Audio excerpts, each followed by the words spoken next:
Hello guys, welcome to my YouTube channel.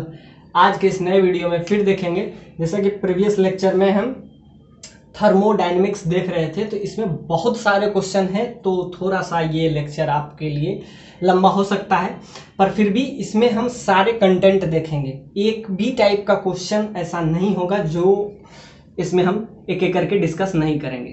तो आइए इस क्वेश्चन को हम शुरू करते हैं। ये आपका क्वेश्चन है। इस बार हम नया टाइप का लेके आए हैं। पिछला जितना भी हम ग्राफ लिए थे सारा प्रेशर और वॉल्यूम का लिए थे, लेकिन इस बार जो है इधर प्रेशर और इधर टेम्परेचर है। और इस बार आपको निकालना है, इस टाइप से नेमिंग दे दिए हैं ए बी सी डी। तो आपको निकालना है। फर्स्ट क्वेश्चन आपसे पूछ रहा है कि work done A B process के लिए आप वर्क डन बताइए। और ए बी प्रोसेस, ये वाला प्रोसेस, अब ध्यान से देखिए, दो चीज है। ए बी प्रोसेस में क्या हो रहा है, प्रेशर राइट साइड जा रहा है, तो टेम्परेचर तो क्या हो रहा है, बढ़ रहा है। यानी टेम्परेचर जो है 300 केल्विन से 500 केल्विन हो रहा है, लेकिन प्रेशर कांस्टेंट है। यानी कि at A B process constant pressure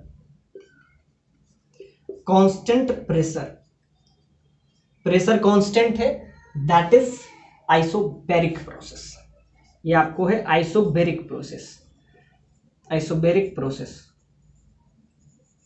अब ध्यान से देखिए, बीसी सारे प्रोसेस में हम निकालेंगे कि एक एक करके। तो इसमें क्या है, कांस्टेंट प्रेशर है एग्जैक्टली। ये जो है ये वाला ए से डी, यानी कि work done at AD process या डी से ए या ए से डी। तो यहां से हम कर लेते हैं डी से ए जा रहा है। ये कौन सा प्रोसेस है, तो इसमें ध्यान से देखिए, इसमें टेम्परेचर कांस्टेंट है। टेम्परेचर कांस्टेंट यानी कि क्या है, इसमें कांस्टेंट टेम्परेचर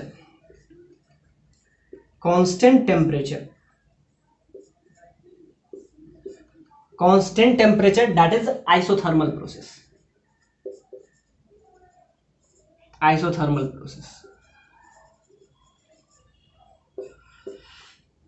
तो ध्यान से देखिए, दो प्रोसेस आपको कंटिन्यूअसली दिखेगा। एक तो आइसोबैरिक प्रेशर और दूसरा आपको दिखेगा यहां से constant temperature that is isothermal process. आपको फर्स्ट क्वेश्चन में पूछा है कि ए बी प्रोसेस के लिए आप बताइए वर्क डन। ऐसे हम सारे प्रोसेस के लिए एक एक करके देखेंगे। तो दो प्रोसेस है, तो एग्जैक्टली बाकी दो प्रोसेस वही रिपीट कर रहा है। तो इसमें भी आप देख रहे होंगे कि क्या है, आपका टेम्परेचर कांस्टेंट है, तो ये भी आपका क्या हो जाएगा, isothermal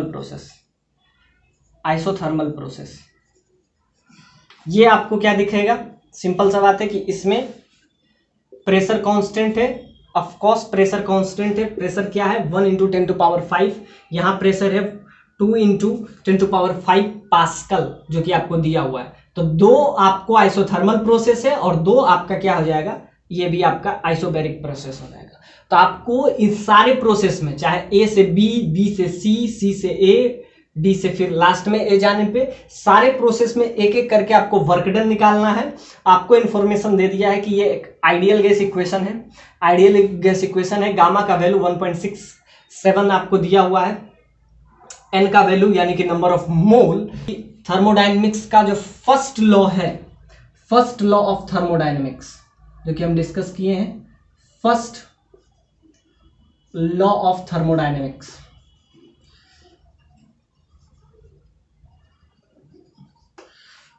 that is delta Q is equal to internal energy plus work done. आप ऐसा समझिए कि जो भी हीट हम देते हैं, या तो उसका इंटरनल एनर्जी चेंज करता है या वो वर्क डन के फॉर्म में होता है। ये हम पिछले लेक्चर में भी बताए थे। अब ध्यान से देखिए, आपको किस में निकालना है, ए बी प्रोसेस। ए से बी जा रहे हैं, तो इस प्रोसेस में हमको वर्क डन निकालना है, यानी कि work done through A B process. A B में क्या दिख रहा है आपको, प्रेशर कांस्टेंट है, यानी कांस्टेंट प्रेशर पे है, दैट इज आइसोबैरिक प्रोसेस। तब इसमें हमको क्या निकालना है, वर्क डन। अब जैसा कि आपको पता है, यहां से वर्क डन अगर हम निकालें तो क्या आ जाएगा, delta Q minus delta you. ये क्या है आपका first law of thermodynamics, that is first law of thermodynamics. क्या कहता है कि जो भी आप हीट देते हैं आइडियल गैस इक्वेशन को, जो भी हीट आप आइडियल गैस इक्वेशन को देते हैं, यानी कि डेल्टा क्यू अगर आप उसमें हीट दिए तो वो दो फॉर्म में चेंज होता है, या तो उसका इंटरनल एनर्जी चेंज करता है और internal energy delta U change होता है, और नहीं उसमें क्या, अगर इंटरनल एनर्जी उसका चेंज नहीं हुआ तो क्या होगा, वो वर्क डन के फॉर्म में चला जाता है। यानी कि यही दो पार्ट में स्प्लिट हो जाता है, यानी कि डेल्टा यू दो पार्ट में स्प्लिट होता है, डेल्टा यू प्लस, तो यहां से हम डेल्टा डब्ल्यू निकालेंगे क्योंकि हमको क्या निकालना है, वर्क डन। अब ध्यान से देखिए, आपको क्या दिख रहा है, isobaric process that is pressure constant. तो अगर प्रेशर कांस्टेंट है तो आपको पता है कि इसका वैल्यू क्या हो जाएगा, सिंपल सा बात है, प्रेशर कांस्टेंट है तो n C P D T, या डेल्टा टी इसको लिख देते हैं, डेल्टा टी। क्यों लिखे, क्योंकि ये कांस्टेंट प्रेशर पे, इस प्रोसेस में आपको क्लियरली मेंशन है कि ये कांस्टेंट प्रेशर पे हो रहा है। और बाकी क्या हो जाएगा, minus delta U internal energy. तो इंटरनल एनर्जी के लिए हम क्या यूज करते हैं, n C V delta T. अब ध्यान से देखिए, इसमें आइसोबेरिक प्रोसेस है दैट इज प्रेशर कांस्टेंट, तो क्या हो जाएगा, एनसीपी डेल्टा टी, ये क्या हो जाएगा आपका क्यू। क्यू मतलब जो भी हम उसमें हीट ट्रांसफर कर रहे हैं वो कांस्टेंट प्रेशर पे दे रहे हैं, ये प्रेशर आपका क्या है, कांस्टेंट है, दैट इज आइसोबेरिक प्रोसेस। तो एनसीपी डेल्टा टी, और ये उसका क्या हो जाएगा, इंटरनल एनर्जी। इंटरनल एनर्जी का फॉर्मूला हम क्या यूज करते थे, पिछले लेक्चर में भी बताए थे, n C B delta T. तो यहां से क्या आपका आ जाएगा, एन बी आपको पता है, एन और डेल्टा टी ये आपका कॉमन दिख रहा है, यहाँ पे क्या दिखेगा, C P minus C B. और जैसा कि सीपी और सीबी में आपको रिलेशन पता है, सीपी बराबर क्या होता है, सीपी और सीपी में आर का डिफरेंस होता है, सीपी माइनस सीबी। तो सीपी बराबर क्या होता है, सीबी प्लस आर। तो ध्यान से देखिए, इसमें आप निकालिएगा तो CP minus CB that is R. ये आपको पता है कि दोनों के बीच का डिफरेंस आर होता है। तो यहां से आपका आ जाएगा, सिंपल आंसर आपका आ जाएगा, क्या आ जाएगा, एन कांस्टेंट प्रेशर पे ले रहे हैं, आपको क्लियरली दिख रहा है, तो कांस्टेंट प्रेशर पे उसमें जो हीट होगा, हीट ट्रांसफर होगा, वो क्या हो जाएगा, एन सीपी डेल्टा टी। और क्या हो जाएगा, उसका इंटरनल एनर्जी क्या हो जाएगा, ये तो आपको इंटरनल एनर्जी का फॉर्मूला पता ही है, n C V delta T. अब ध्यान से देखिए, हर चीज आपको पता है, CP minus C B that is R. तो यहां से आपका क्लियरली अब एन और डेल्टा टी। अब चेंज इन टेम्परेचर क्या हो रहा है, आपको पता है कि ए से बी जाने में, जब ए पॉइंट पे उसका टेम्परेचर क्या होता है, 300 केल्विन एग्जैक्टली। जब ये बी पॉइंट पे पहुंचता है तब इसका टेम्परेचर कितना हो जाता है, 500। तो चेंज इन टेम्परेचर कितना हुआ, कितना से चेंज कर गया, तो आपको पता है 200 केल्विन से चेंज कर गया। तो ये आपका आ जाएगा डेल्टा टी का वैल्यू, चेंज कितना से किया, तो डेल्टा टी का वैल्यू भी आपको पता हो गया। बस इसमें पुट कर दीजिए और आपका आ जाएगा। ध्यान से देखिए, गामा का वैल्यू आप याद रखिएगा, gamma that is equal to 1.67। इसमें बहुत सारे क्वेश्चन बनेगा, और एन का वैल्यू आपको क्या दिया था, 2। अब ध्यान से देखिए, गामा क्या होता है, वैसे इसको हम बाद में देखेंगे। एन कॉमन और डेल्टा टी का वैल्यू क्या हो गया, कितना से चेंज कर रहा है, 300 से 500, यानी 200 का चेंज है इसमें। अब ध्यान से देखिए, अब वैसे भी आप चेंज का मतलब याद रखिएगा, final temperature, T final minus T initial हमेशा। तो फाइनल टेम्परेचर क्या है, 500 kelvin, initial temperature 300 kelvin, so you will get the result 200 kelvin. अब यहां पे हम पुट कर देंगे डेल्टा टी, और यहां पे क्या हो जाएगा, CP minus CB that is R. N का वैल्यू 2, डेल्टा टी का वैल्यू क्या आ गया आपका, 200 केल्विन, और ये आपका आ जाएगा आर। तो यहां से आपका क्या हो जाएगा, 400 आर। तो ये वर्क डन किस प्रोसेस के लिए हो गया, एबी प्रोसेस के लिए। जब ये कांस्टेंट प्रेशर पे कर रहे हैं बात, तब हमारा वर्क डन यहां से आ गया। अब ध्यान से देखिए, nRT log P1 bye log P2। अब ध्यान से देखिए, ये हो गया किसके लिए, आइसोथर्मल प्रोसेस के लिए, आइसोथर्मल प्रोसेस के लिए। अब ध्यान से देखिए, अब आपसे बी से सी पॉइंट के लिए क्या है, इसमें आपको दिख रहा है क्लियरली टेम्परेचर कांस्टेंट है, आइसोथर्मल प्रोसेस है। अब इसमें अगर हमको वर्क डन निकालना है, work done in process B to C, B से सी की तरफ अगर आएगा तो ये कौन सा प्रोसेस हो जाएगा, आपको आइसोथर्मल प्रोसेस होता है। तो इसमें हम क्या यूज करेंगे, nRT। तो टेम्परेचर क्या है, टेम्परेचर बी से सी तक सारे में कांस्टेंट है, आपको दिख रहा है कि 500 केल्विन है। आर का वैल्यू आर ही रखिए, एन का वैल्यू आपको 2 दे दिया है, बस इसमें लॉग लगाइए, लॉग P1/P2। अब कितना से चेंज कर रहा है, तो इसका आपको बी पॉइंट पे यानी कि इनिशियली इसका P1 का वैल्यू आपको क्या दिया हुआ है, 2 × 10⁵ पास्कल, एग्जैक्टली नीचे हो जाएगा 10⁵ पास्कल, इससे कैंसिल हो गया और यहां से आपका आ जाएगा सिंपली n का वैल्यू 2, r t का वैल्यू यहां से क्या हो जाएगा 500 और यहां से आपका आ जाएगा सिंपली log 2। ये आपका ln2 याद रखिएगा विथ बेस e। तो ये आपका आ गया बी से सी प्रोसेस के लिए। ऐसे ही हम सारे प्रोसेस लिए और लास्ट में देखिए इसमें जो भी आ रहा है उसको, ये जो बेस है ये आपको एक्सपोनेंशियल बेस है, लेकिन अगर लास्ट में आपको इसमें nRT, n का वैल्यू 2, r का वैल्यू आपको दे दिया हुआ है, r ही रखिए। टेम्परेचर आपका क्या था 500, क्या हो जाएगा log P1/P2, इस पॉइंट पे आपका था 2 × 10⁵ पास्कल, ये था 10⁵ पास्कल यहाँ पे। तो बस इसको बस पुट कर दीजिए तो ये आपका आ जाएगा simply log 2 × 10⁵ pascal divided by 10⁵। So you will gate, और इसको लास्ट में 2.23 से 2.303 से मल्टीप्लाई कर दीजिएगा तो सारा बेस जो ई बेस है ये आपका हो जाएगा विथ बेस 10। तो ये करना आसान है। बाकी यहां से आपका क्या रहा था 1000 R आ गया और ये आपका आ जाएगा सिंपली log 2 विथ बेस 10। अब इसका वैल्यू आपको पता है, log 2 का वैल्यू होता है 0.03 विथ बेस 2। तो इसको मल्टीप्लाई करेंगे तो ये आपका आ जाएगा 0.693 इंटू 1000 R। तो ये आपका आ जाएगा 1000, तो 693, 3 0 कैंसिल हो जाएगा और ये आपका आ जाएगा इतना R। तो ये आपका आ गया सिंपली BC प्रोसेस के लिए। तो AB BC के लिए हम निकाल लिए। तो एग्जैक्टली हम अब निकालते हैं work done in process C से D। अब C से D जा रहे हैं तो इसमें भी आप फर्स्ट लॉ लगा लीजिए। तो इसके लिए हम क्या लगाते हैं हर बार,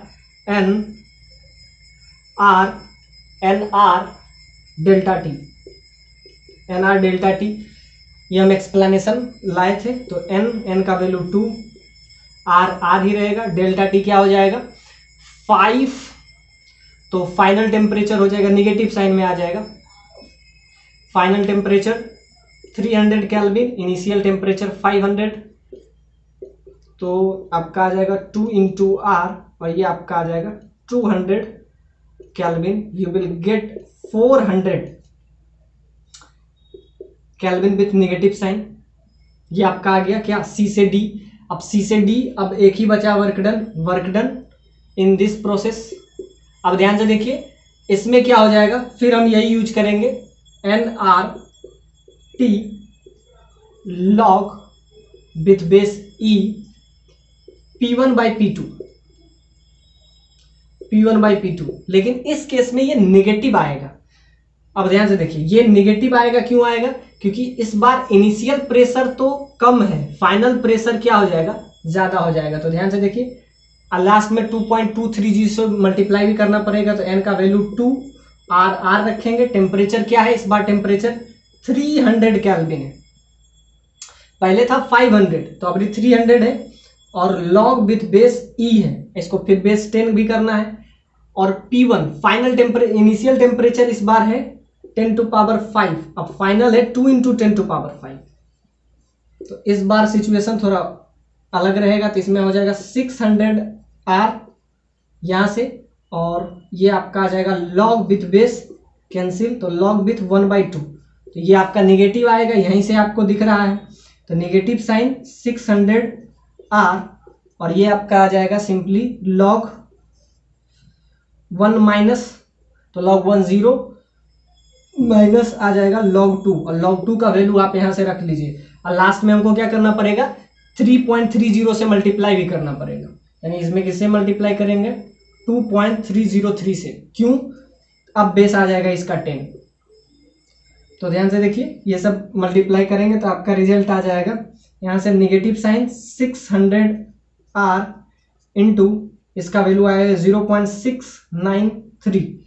अब इसको थोड़ा सा इजी करेंगे तो आपका आ जाएगा 6 इंटू 20 कैंसिल, तो 69.3, इसको मल्टीप्लाई कर लेंगे तो ये आपका है। और आपसे पूछ रहा है कि ये पूरा प्रोसेस में ए से वापस से बी सी डी और लास्ट में सारे को ऐड कर, in process A B C D और लास्ट में फिर वापस से ए, ये टोटल प्रोसेस में नेट वर्क डन कितना होगा। तो ध्यान से देखिए, एक चीज, work done on the gas is taken as positive, यानी कि वर्क डन अगर गैस पे हो रहा हो तो पॉजिटिव, अब work done by the gas हुआ तो नेगेटिव।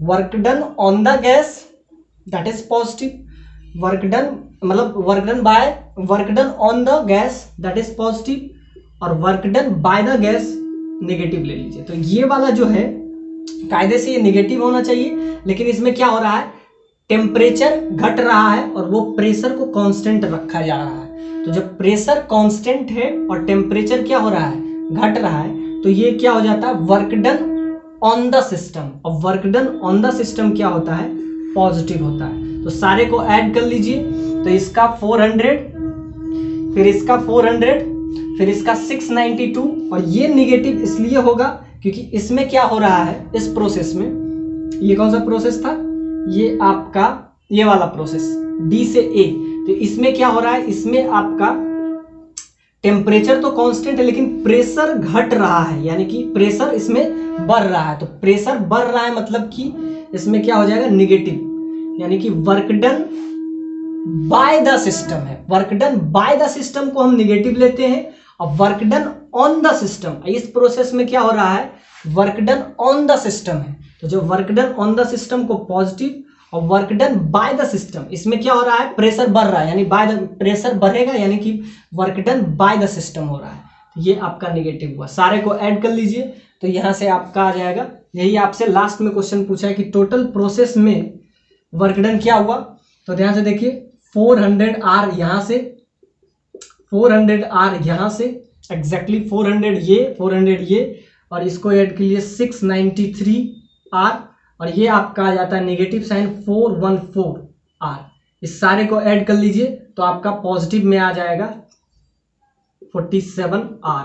तो ये आपका आया नेट आंसर। तो यानी कि इस क्वेश्चन में आपसे यही पूछा था कि ABCDA यानी कि टोटल प्रोसेस में नेट वर्क डन क्या होगा। तो याद रखिएगा, work done by the system negative, work done on the process, इसमें मेंशन है during a adiabatic process of a gas pressure is found to be proportional to cube of absolute temperature.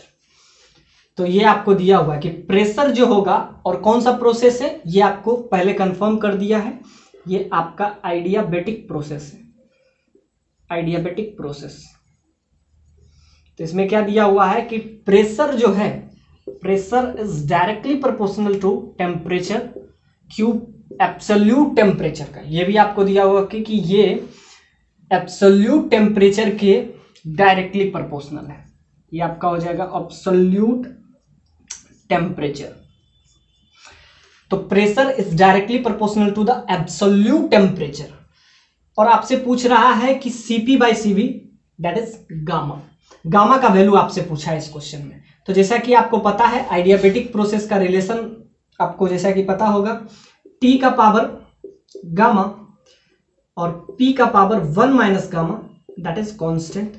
ये सारे relation हम पहले लेके आए हैं, और जैसा कि ये एग्जाम अगर खत्म हुआ तो और भी इसके थ्योरी पार्ट हम लाएंगे। वैसे आप याद रखिए, ये जो रिलेशन है ये किसके लिए हम यूज करते हैं, आइडियाबैटिक प्रोसेस के लिए। आइडियाबैटिक प्रोसेस के लिए दो रिलेशन हम याद करते हैं, एक टेम्परेचर का प्रेशर के साथ, एक टेम्परेचर का वॉल्यूम के साथ, दोनों इंपॉर्टेंट है, लेकिन क्वेश्चन इस पे पूछा है। अब ध्यान से देखिए, क्वेश्चन कहने का मतलब क्या है इसका, कि यहाँ से आपका आ जाएगा, इसको बस इसमें थोड़ा सा मैथमेटिक्स इसमें यूज करना है, 2 पावर गामा, और यहाँ पे होगा ये तो कुछ भी होगा, कांस्टेंट होगा, और हमको सिर्फ डायरेक्टली प्रोपोर्शनल से मतलब है।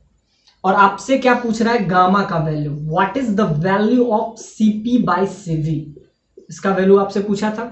इसको यूज करेंगे तो ये आपका आ जाएगा 1 अपॉन समथिंग कांस्टेंट, कांस्टेंट रखते हैं कि ये आपका आ जाएगा P का पावर 1 माइनस गामा।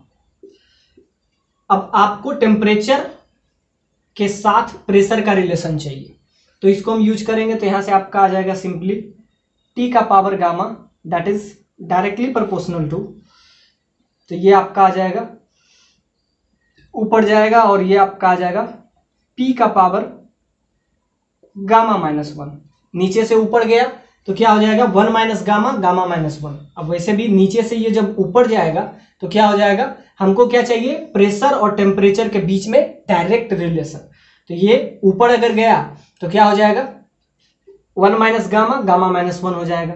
अब इक्वलिटी होल्ड नहीं, अब हम प्रोपोर्शनलिटी साइन को ख्याल में रखते हैं।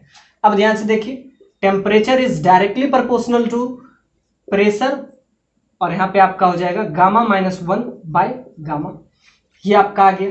और जबकि ये नहीं दिया हुआ है आपको, टेम्परेचर प्रेशर में ये दिया हुआ है, तो इसको हम थोड़ा सा और रिफॉर्म कर लेते हैं। तो इसको हम ऐसा भी लिख सकते हैं, temperature is directly proportional to pressure का पावर 1/3, यानी पावर क्यू जो है इधर जाके 1/3 आ गया।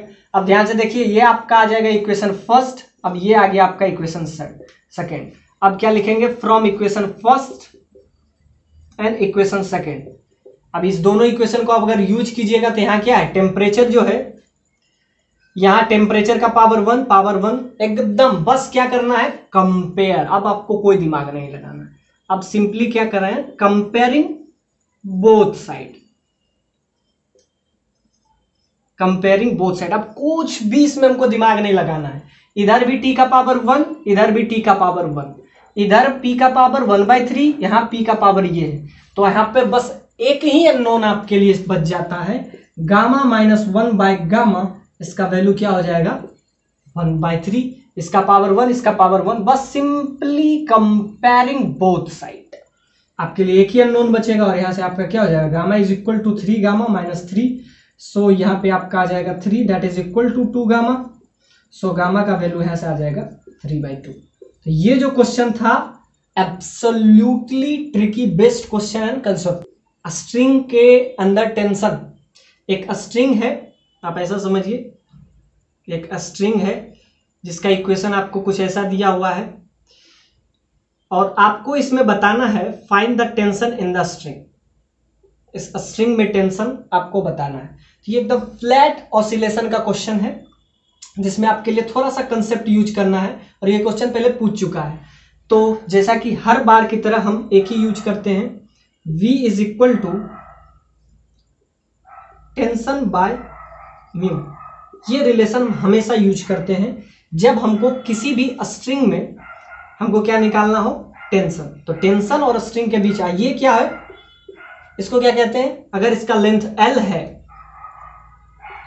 और इसका मास M है, तो क्या हुआ, म्यू का वैल्यू क्या होता था, यूनिट मास। अब इसका जितना भी लेंथ है और मास, तो मास को उसके लेंथ से जब डिवाइड करते हैं तो इसी को कहते हैं म्यू। इसको लीनियर मास डेंसिटी भी समझ सकते हैं, और वैसे भी इसको बोल भी दिया है कि मास डेंसिटी, इसको आप ऐसा समझिएगा, लीनियर मास डेंसिटी,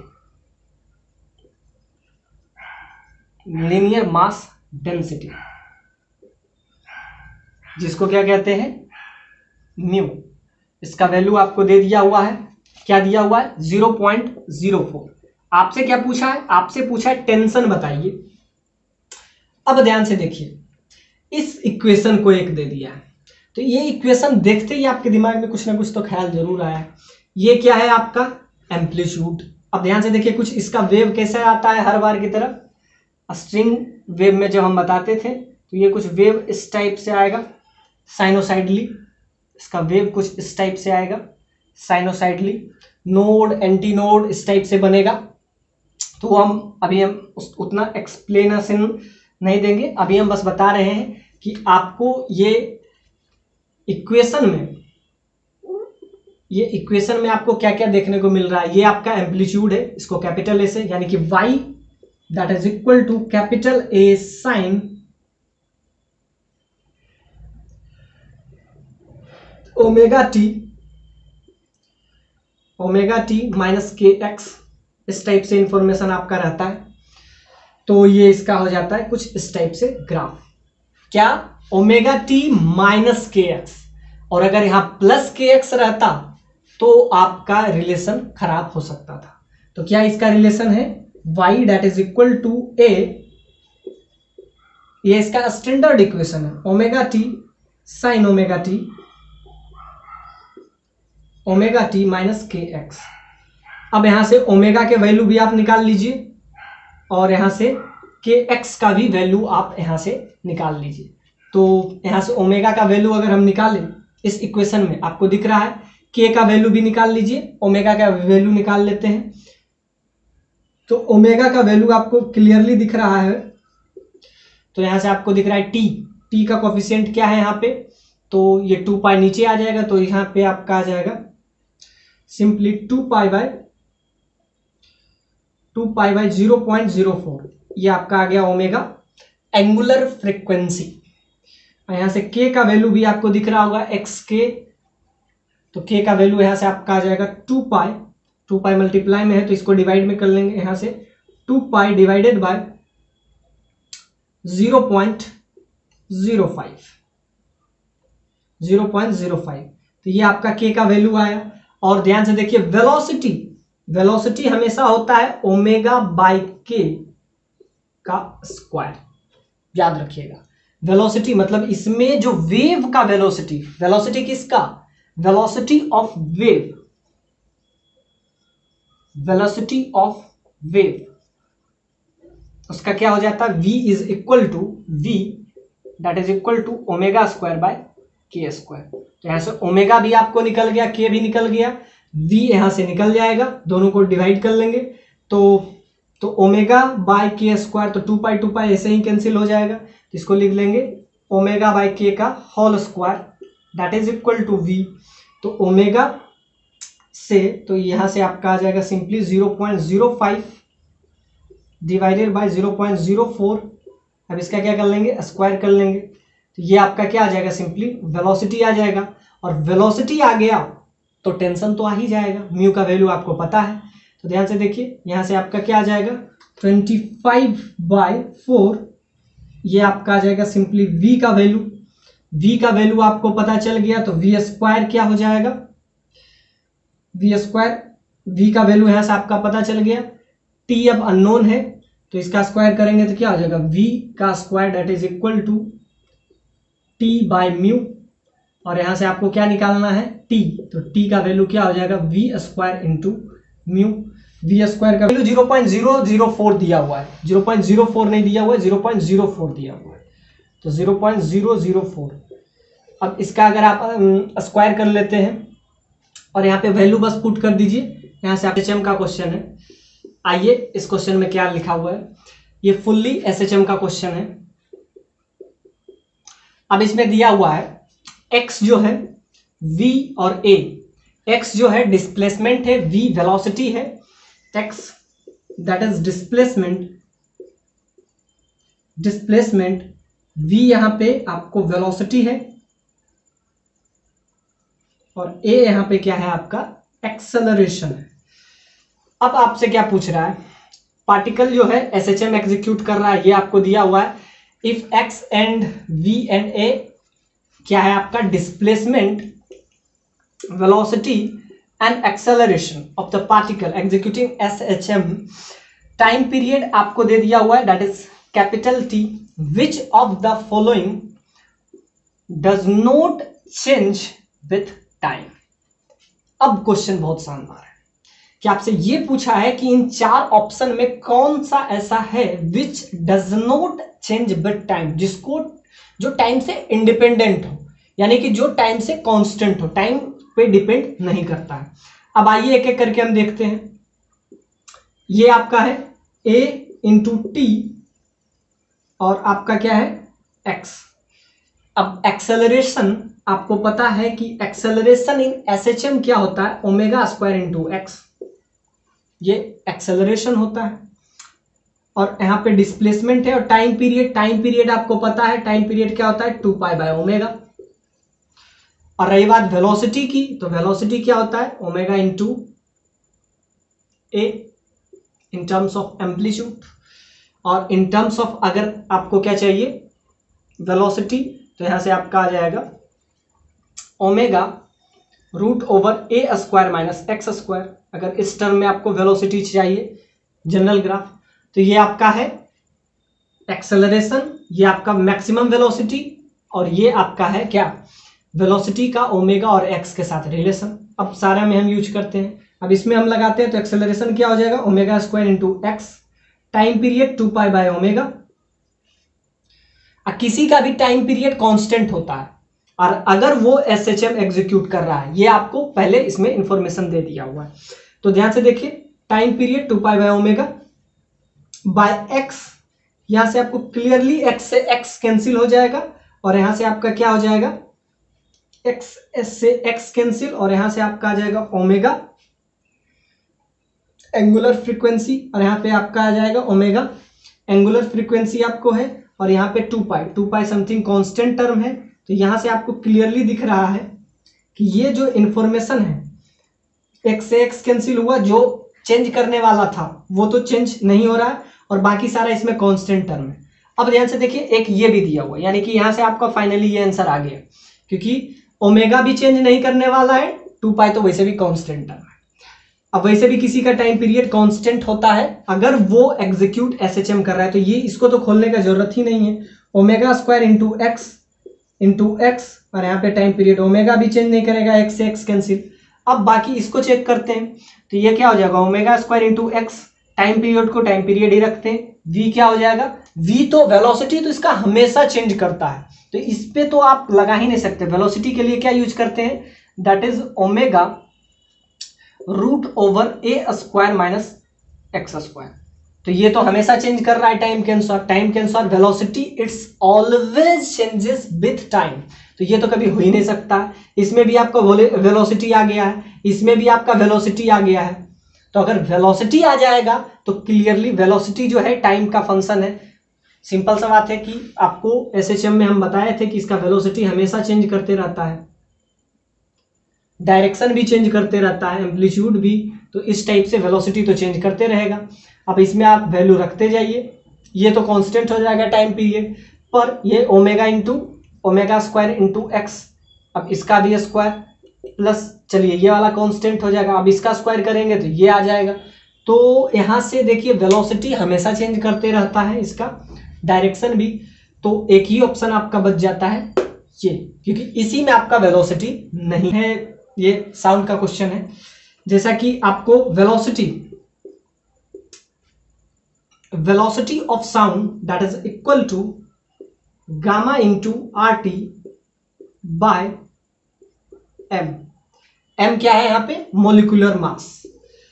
अब आपसे क्वेश्चन में कुछ ऐसा दिया हुआ है कि ऑक्सीजन, यानी कि साउंड का ऑक्सीजन में, साउंड मूव कर रहा है ऑक्सीजन में वो 460 मीटर पर सेकेंड की स्पीड से, यानी कि साउंड का स्पीड, साउंड वेव का स्पीड, उसका वेव जो है अगर ये ऑक्सीजन में मूव कर रहा है तो ये 460 मीटर पर सेकेंड से जा रहा है।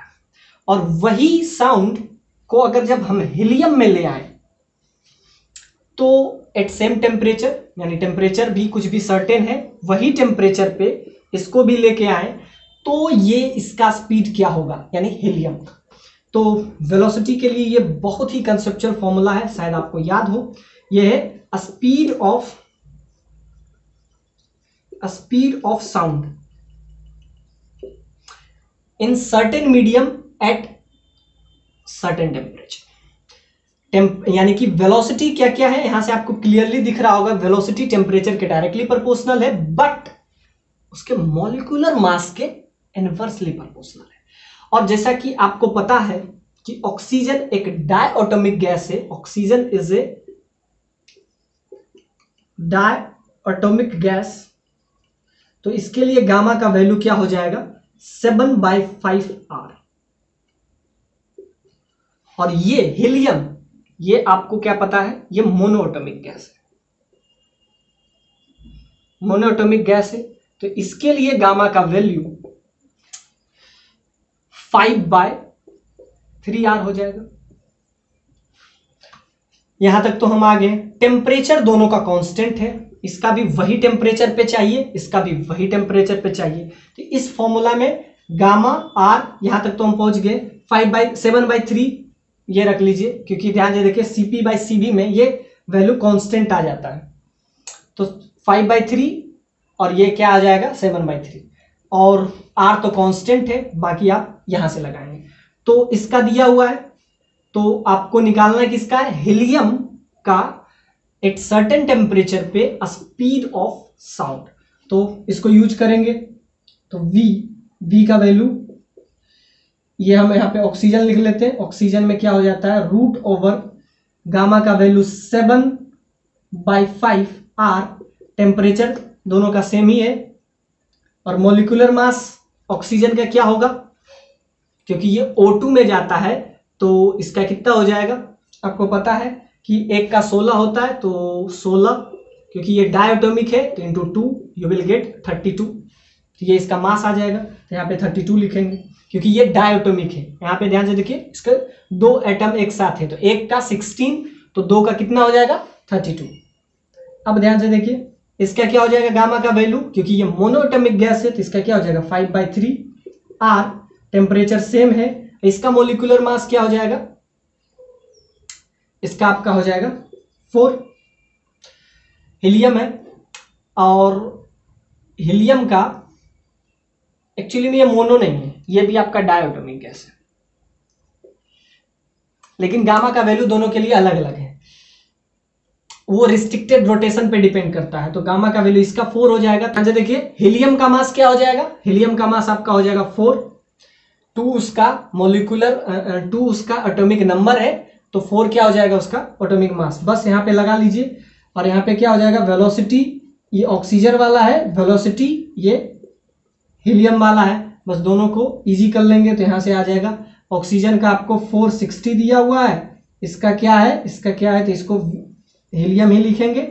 अब ध्यान से देखिए, टेम्परेचर रूट ऊपर, इसका नीचे वाला ऊपर चला जाएगा, तो यहां से अगर कैंसिल करते हैं तो टेम्परेचर से टेम्परेचर कैंसिल हो जाएगा, इससे ये कैंसिल होगा, तो 8 टाइम्स में, और यहां से ध्यान से देखिए R से R कैंसिल हो जाएगा, और कुछ कैंसिल नहीं हो पाएगा, तो यहां से आपका आ जाएगा रूट में 7/5, ये आपका हो जाएगा 3/5, और टेम्परेचर भी चला गया, और यहाँ पे 1/8 सिर्फ बचेगा, तो ये आपका आ गया। तो ये ऑफकोर्स आपका, ये आपका आ जाएगा वेलोसिटी ऑफ हीलियम, यहाँ पे 21 आ जाएगा, तो यहाँ से आपका एक ही अननोन बचेगा, वो क्या हो जाएगा, बहुत बेसिक क्वेश्चन है। A pipe of length 85 centimetre is closed, 85 centimetre closed from one end, मतलब पाइप का वन एंड क्लोज्ड है, यानी क्लोज्ड ऑर्गन पाइप है। Total number of possible natural oscillation of air column in the pipe whose frequency lies below 1250 hertz. ये question बहुत simple है, बस इसका कंसेप्ट आपको समझना है। यहां पे वन एंड को क्लोज कर दिए, तो यहां से एक कंसेप्ट तो आपको क्लियर हो गया होगा कि ये जो क्वेश्चन है which is based on closed organ pipe, तो ये कुछ ऐसा है, ये क्लोज्ड ऑर्गन पाइप है, और इसका लेंथ आपको दे दिया हुआ है, इसका लेंथ आपको दे दिया हुआ है, whose length is, इसका लेंथ कितना है 85 सेंटीमीटर। और जैसा कि क्लोज्ड ऑर्गन पाइप है, this is example of closed organ pipe. अब इसमें हम क्या निकालेंगे, total number of possible natural oscillation. अब ध्यान से देखिए, अब नोड एंटी नोड इस टाइप से इसमें बनेगा और कुछ ऐसा बनेगा। लास्ट में इसका एक इंड है, तो ये आपका क्लोज इंड पाइप, और इसके लिए हम क्या यूज करते हैं, 2n+1 b/4l। और इसमें आपको क्या कह रहा है कि इससे नीचे नहीं होना चाहिए, यानी कि उसका जो फ्रीक्वेंसी निकालते हैं हर बार, इससे नीचे नहीं होना चाहिए। So less than 1250। अब यहाँ पे एक ही चीज अननोन है, वेलोसिटी आपको दे दिया हुआ है, इसमें फ्रीक्वेंसी भी आपको दे दिया हुआ है, बस इससे छोटा नहीं होना चाहिए, यानी बिलो 1250। अब यहां से n का वैल्यू आपका निकल जाएगा, तो n का वैल्यू क्या है, v का वैल्यू भी आपको दे दिया है, तो 2n+1 v का वैल्यू आपको कितना दे दिया हुआ है, 340। अब इसको आप किसमें, मीटर में चेंज कर लेंगे, तो 4 ×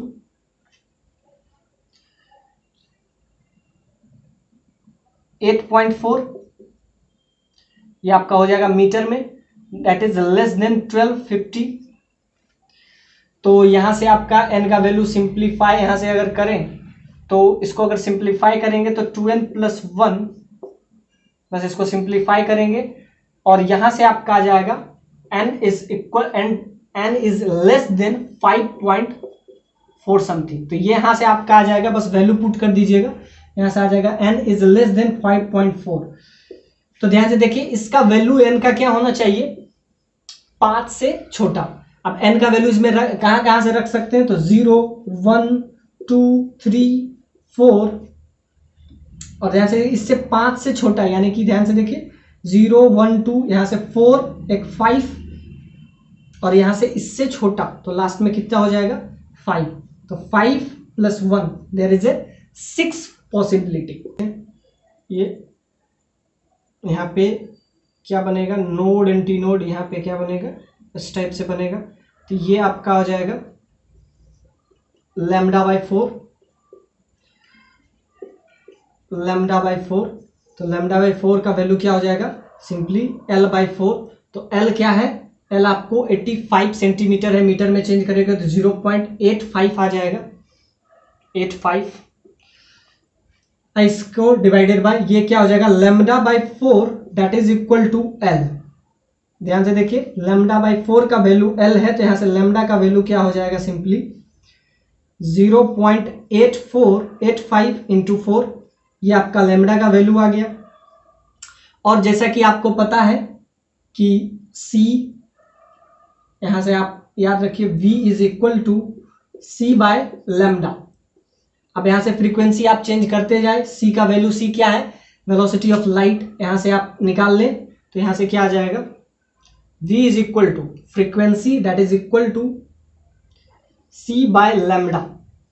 लैम्डा का वैल्यू आपको पता है, बस लैम्डा का वैल्यू आप इसमें पुट कीजिए, फ्रीक्वेंसी आपका आते जाएगा, और फ्रीक्वेंसी लास्ट में 1250 से ज्यादा नहीं होना चाहिए। c का वैल्यू आपको पता है, स्पीड ऑफ लाइट 3 × 10⁸ मीटर पर सेकेंड, ये आपको पता है। लैम्डा का वैल्यू बस इसमें आप रखते जाइए अलग अलग लैम्डा, तो पहला क्या हो जाएगा, λ/4, फिर 2λ/4, फिर 3λ/4, इस टाइप से आप रखते जाइए, आपको टोटल 6 पॉसिबिलिटी यहां से भी मिल जाएगा।